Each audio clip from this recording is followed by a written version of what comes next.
अब तक आपने सुना कि कीरू यानी कि किरण मेरी परम मित्र मेरे कहने पर मेरे कबर्ड को खोलती है और गहनों का डब्बा निकालती है। मेरे गहनों के डब्बे में से एक कागज निकलता है जो कि उसे बड़ी आसानी से मिल जाता है। वो उसे पढ़ना शुरू करती है। लिखा था, मेरी प्यारी कीरू, जानती हूँ तुम मुझसे नाराज है क्योंकि हम दोनों ने एक दूसरे से प्रॉमिस किया था कि जब हमारे बच्चे बड़े होकर अपनी अपनी लाइफ में सेटल हो जाएंगे तो तू और मैं अपने बुढ़ापे को एक साथ मिलकर खूब एंजॉय करेंगे। हम चारों बूढ़ा बूढ़ी फिर खूब आउटडोर जाएंगे और जिंदगी की वो सब ख्वाहिशें पूरी करेंगे जो हमारे कर्तव्यों और जिम्मेदारियों के नीचे दबी फाइल जैसे हैं। अभी सारी चाहतें पूरी करेंगे और जो जो विश पूरी होती जाएगी उस फाइल का वो पन्ना फाड़ते जाएंगे। कितना मजा आएगा ना कीरू। पढ़ते पढ़ते कीरू की आंखें भर आई, पर उसने खुद को संभाला और आगे पढ़ने लगी। लिखा था, देख, यूं तो मेरी हजारों ख्वाहिशें हैं जिसे पूरा करना संभव न होगा, पर मेरी कुछ अंतिम इच्छाएं हैं जो चाहती हूँ कि तू पूरी करे। जाते जाते तुझे ये काम सौंपे जा रही हूँ जिसे सिर्फ तू ही पूरा कर सकती है कीरू। पढ़ लेना मेरी विश लिस्ट। मैंने इनको बर्थडे पर एक सोने का ब्रेसलेट गिफ्ट किया था। कहना अब उसे हमेशा पहने। ये उसे कभी कभी किसी खास मौके पर ही पहनते हैं। इन्हें वो बहुत प्रिय है, पर मैं चाहती हूँ कि ये अब उसे हमेशा पहने ताकि मैं इनके करीब रह सकूं।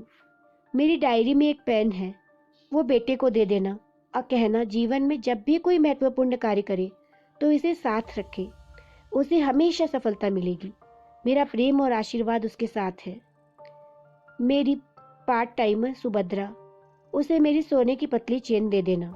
मैंने उससे वादा किया था कि बेटे की शादी पर उसे कोई निशानी दूंगी।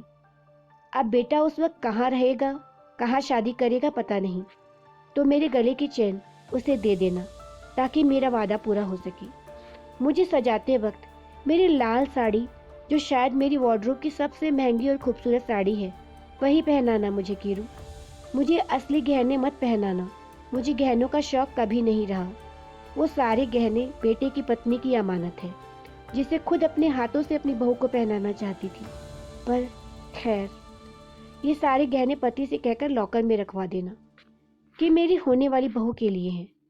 मुझे इन गहनों में से बस एक मांग टीका है जो मैंने इनके साथ 7 फेरे लेते वक्त पहना हुआ था, वो पहना देना कीरू।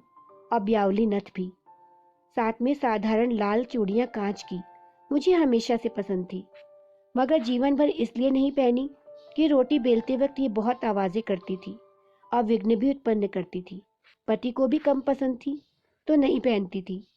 पर अब मेरी विदाई पर मुझे मेरी पसंदीदा चटक लाल कांच की सुंदर चूड़ियां पहना देना कीरू। सुहागन जा रही हूँ तो इनके हाथों मेरी मांग में भरपूर सिंदूर भरवा देना। मेरे कबर्ड में एक पश्मीना स्टोल रखी है, वो मेरी प्यारी छोटी दीदी को दे देना मेरी निशानी के तौर पे। अब तू सोच रही होगी कि सबके लिए कुछ ना कुछ छोड़ा है, मेरे लिए कुछ भी नहीं। तुझे कैसे भूल सकती हूँ। तेरे लिए मेरी वही फेवरेट साड़ी छोड़े जा रही हूँ जो तुझे बहुत पसंद है।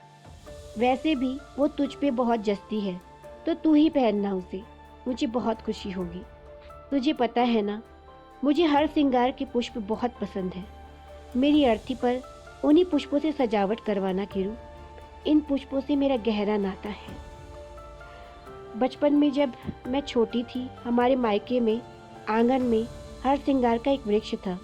उसकी सौंधी सौंधी खुशबू से रात्रि को पूरा घर महक उठता था। मैं अक्सर उसे खिड़की से निहारा करती थी और उससे खूब बातें किया करती थी, जैसे वो मेरा मित्र हो। बचपन में बाल मन अबोधतावश ऐसा करता था, परंतु वो इसी भोलेपन में मेरा प्यारा मित्र बन गया था।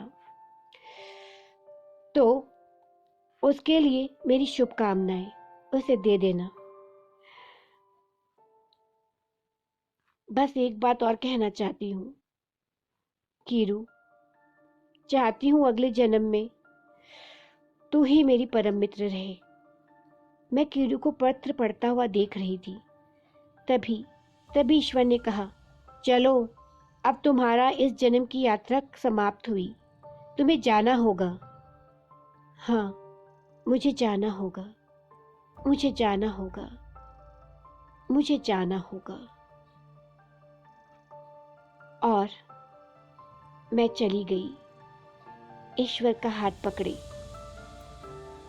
तुम सबको देखते हुए, तुम सबकी याद अपने हृदय में बसाए हुए। और मेरी विश लिस्ट का हर पन्ना तुमने पूरा कर दिया था कीरू।